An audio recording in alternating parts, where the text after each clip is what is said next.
Las sociedades de consumo destrozaron el medio ambiente,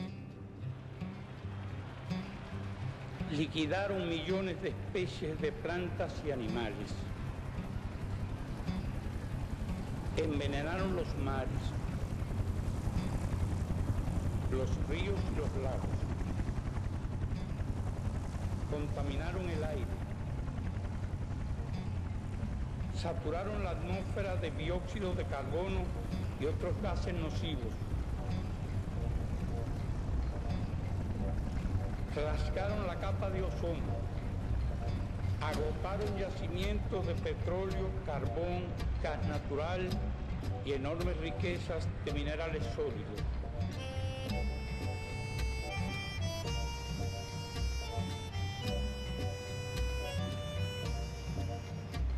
Exterminaron nuestros bosques y arruinaron los suyos.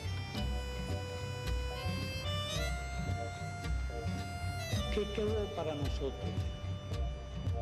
El subdesarrollo, la pobreza, la dependencia, el atraso, la deuda y la incertidumbre.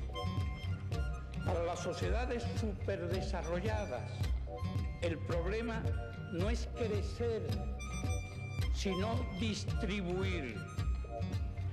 Y no solo distribuir entre ellas, sino distribuir entre todos. El crecimiento sostenible de que se habla es imposible sin una distribución más justa entre todos los países.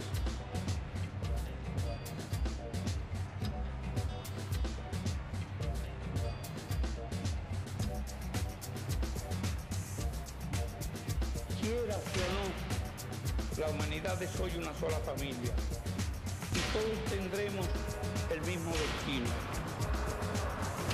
Ante la profunda crisis actual, nos ofrece un futuro todavía peor, en el que no se resolvería jamás la tragedia económica, social y ecológica de un mundo que será cada vez más ingobernable.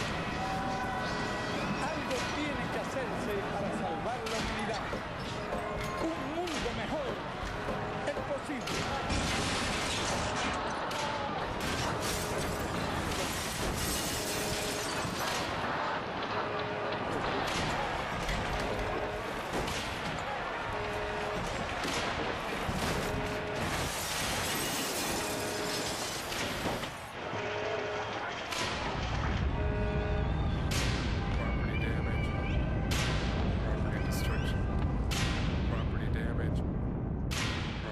Coloro che erano venuti qui per manifestare pacificamente il loro dissenso non abbiano potuto farlo pacificamente perché elementi dediti quasi professionalmente con la vocazione alla violenza.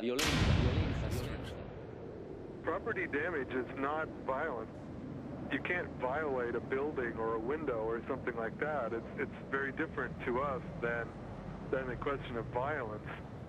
That isn't violent unless you're advocating attacking individuals, which we do not do.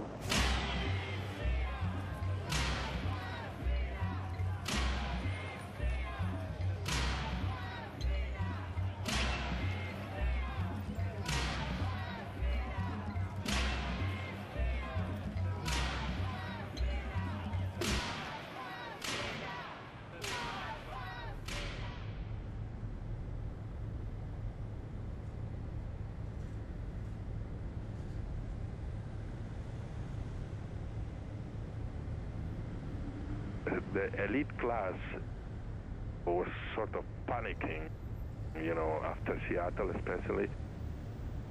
So they sort of were looking for the reason. And the only name you can point at was John Selson.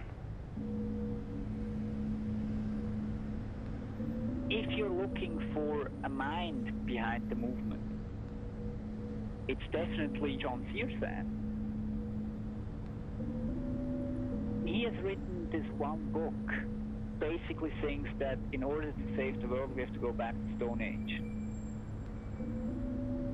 And the way to get there is to destroy the industries and everything.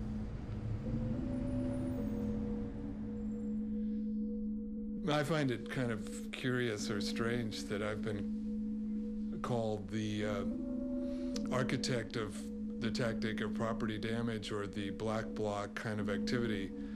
That certainly isn't true. Searson lives a very, very modest life. And for example, for a long time, his only income, he was making money by giving his own blood. We're trying to encourage the questioning, just the questioning. Why do people go out there and try to protest or try to, do something? That isn't mindless violence. The mindlessness is sitting there doing dope, watching MTV, and then you go and get a job and you just schlep along. I mean, to me, that's violent. There's more and more signs everywhere that the life of consumerism is really not a satisfying life.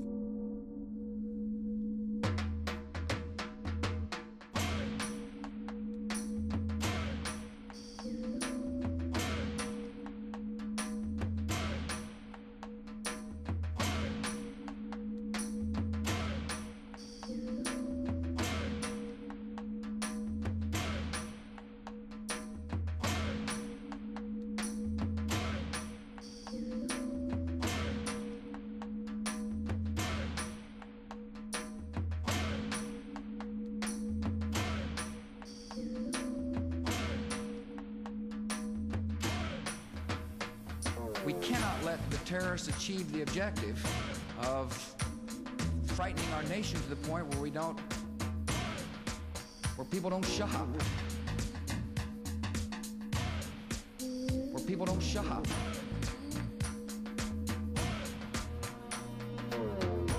The will to consume terrorizes you.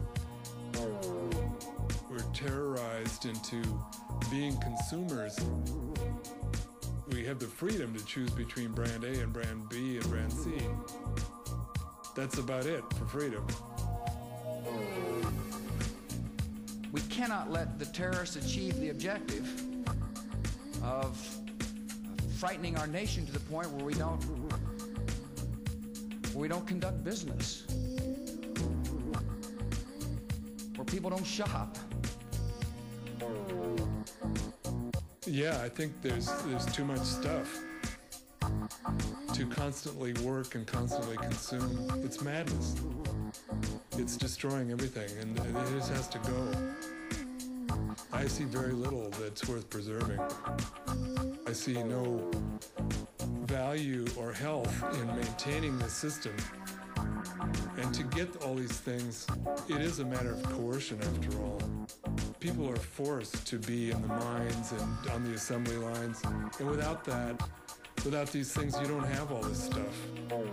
You don't have a world of things that we're supposed to strive after all of our lives. I don't think there's anyone who seriously embraces it, but the inertia carries it forward. It has to be stopped. It has to be destroyed. Deambulan por las calles y reciben el veneno constante de la publicidad comercial, sembrando sueños, ilusiones y ansias de consumos imposibles.